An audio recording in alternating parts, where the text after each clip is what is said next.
My name is Daniel Jackson, and we help with the computers and everything around in the university. On that day, on September 11th, we were preparing for a lab downstairs. I think it was an anatomy lab. I think they had an exam going on, and I was listening to the radio at my desk, and a plane hit the World Trade, and I thought it was just a joke at first.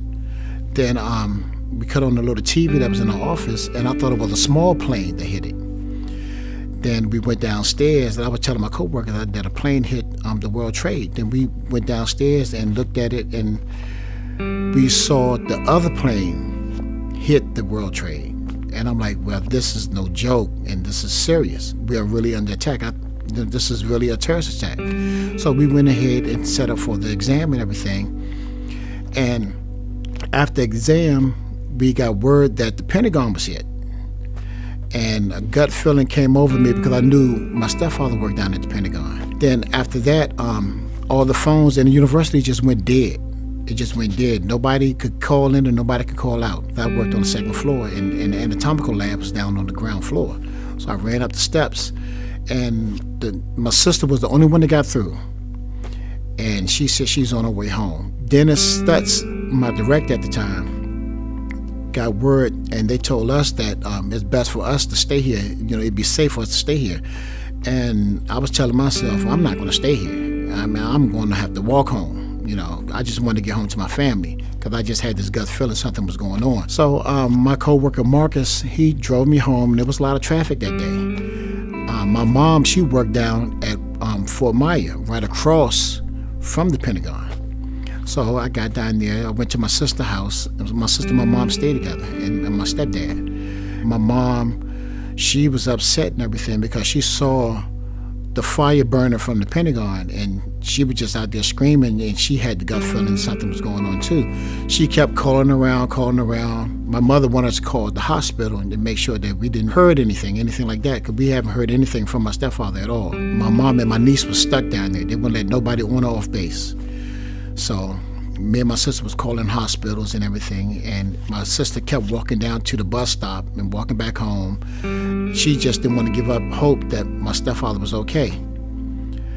So my mom finally came home, and I still didn't really tell them, but they kind of figured that something was going on because my stepfather never called back home. So we got a call, I think it was the next day, from a casualty officer that said that he was missing. They didn't say that he had got killed, that he was missing.